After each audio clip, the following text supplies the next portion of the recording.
He said it while looking into her eyes, but without emotion. You don't love me anymore. You just demand things. And he left. No shouting, no drama. Just the key in the door, turning slowly. Renata stood still, her hand still wet with dish soap. The house smelled like lavender, but inside, everything felt scorched. She looked at her reflection in the window and saw no one. The only thing she kept asking herself was, what did I do wrong? How do you learn to love yourself when you've spent your whole life trying to please? This story begins in a bright house, always scented with lemon. With Renata, flawless by 7 a.m. Fresh face, brewed coffee, clothes ironed the night before. That was her way of loving, anticipating needs. She knew exactly how he liked his eggs, how to fold his socks just right, even the kind of silence that didn't disturb him. Sometimes he'd say she was amazing. She smiled and believed him. In the early years, he was the one taking photos of her on the beach, proud of the woman who handled everything. Renata would post with sweet captions, as if happiness were predictable, something you earned through effort. And it was effort indeed. Because she woke up earlier, went to bed later, took care of it all. She never asked for much. She just wanted him to notice, to say, "You look beautiful today." But he said less and less. Over time, almost nothing. Still, Renata didn't stop. She believed that if she kept doing everything right, the love would stay right too. She just didn't realize. She was trying to keep upright a portrait that no longer resembled her. Then came the days when he started coming home later. Nothing unusual, he said. Traffic, work, tiredness. And she believed him. Because loving meant giving the benefit of the doubt. But dinner began to go cold. Conversations lasted less than the water in the shower. And when she talked about her day, he reached for his phone, said it was just a quick glance. Renata smiled, like always. But inside, something began to tighten.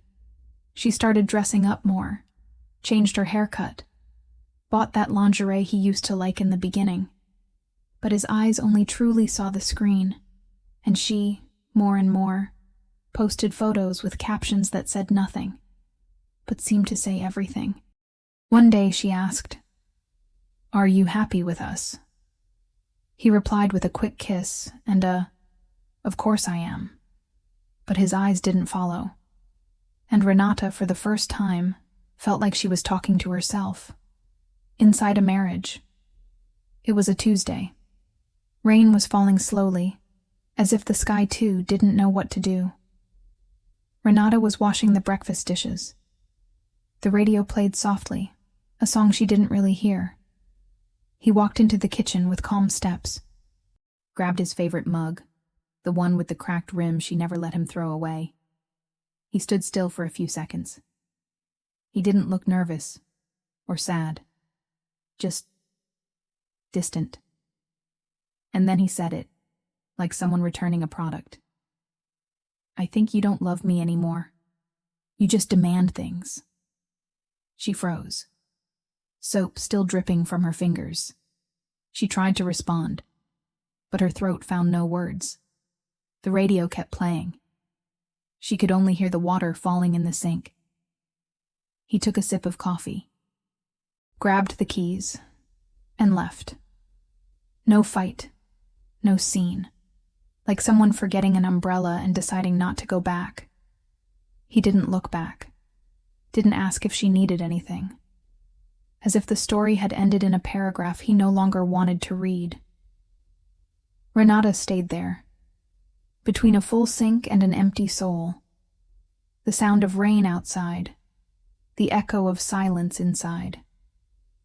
And one sentence, repeating without meaning. "You just demand things." She asked herself, Since when did love become a burden?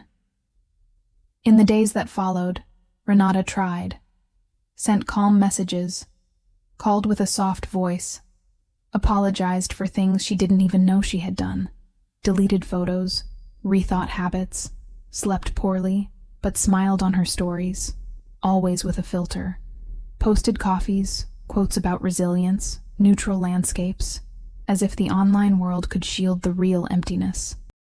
She kept rereading his message, trying to understand. You just demand things. Demand what? She who always anticipated his needs, who packed his bags for trips, who bought the right wine, the right silence, the right tone of voice. Had even her love become an inconvenience in the end?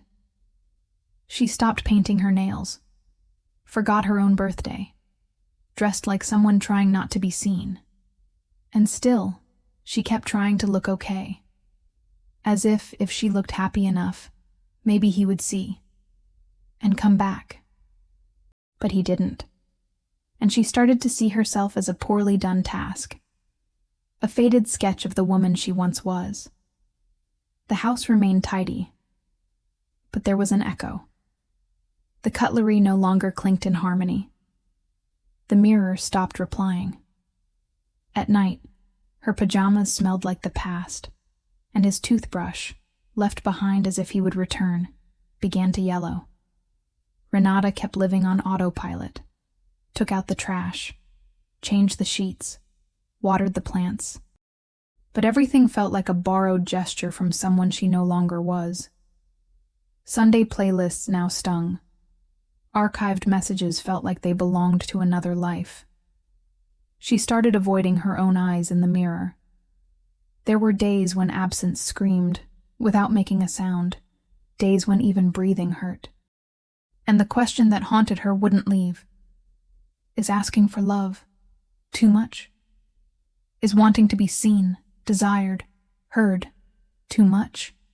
She, who reshaped herself so much to fit, who smiled even while bleeding inside, in the end was called demanding, as if love were a favor, as if the problem was always what she felt. Grief didn't come as tears. It came as a slow giving up, of herself, of trying to understand. Would she ever be able to let go of the pain of being treated as a burden, when all she ever did was love with care? We'll find out.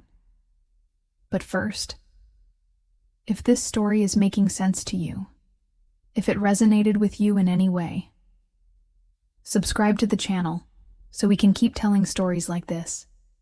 And before we continue, leave your like. Thank you for your support. The days dragged on. Renata fulfilled tasks, but didn't feel.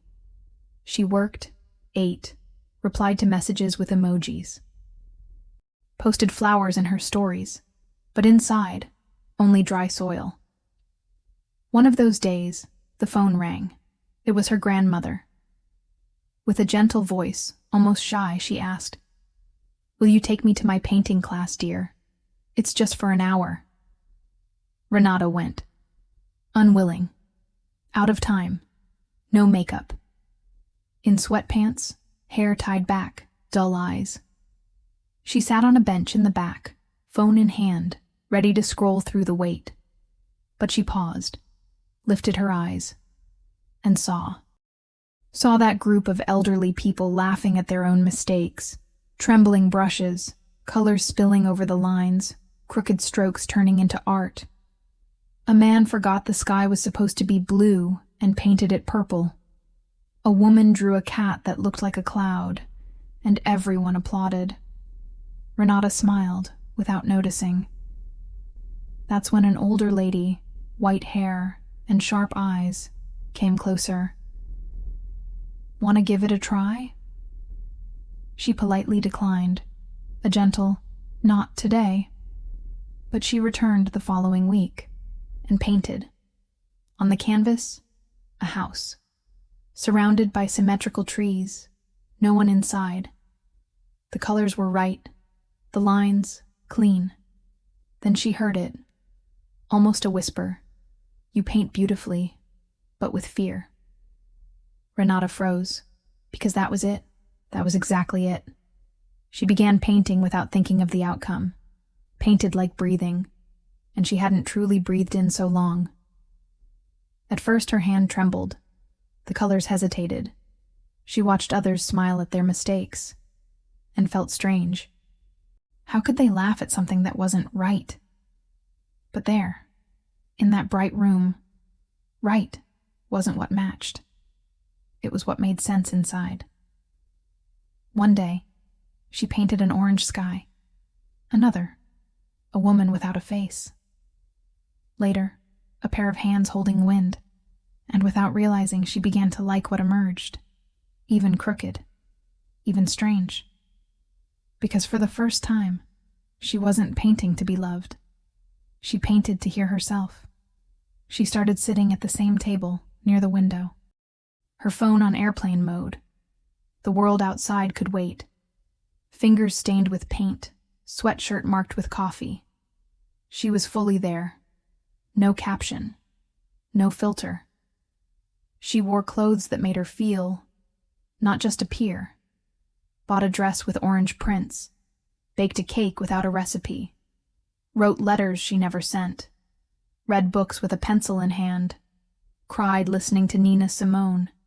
Danced alone in the living room. Rewatched old movies and fell asleep before the ending.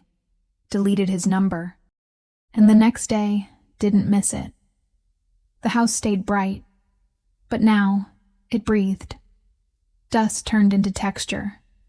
Silence became company. She painted the kitchen wall yellow, not because it was trendy, but because that's what she wanted. And one day, looking at a blank canvas, she smiled. There was no fear, no audience. And she said, as if hearing herself for the first time, "Now, it's for me." One Sunday she painted a picture without reference. No sketch, no fear, letting her hand lead, not correcting the impulse. At the center of the canvas, a woman. No face. Eyes closed. At peace.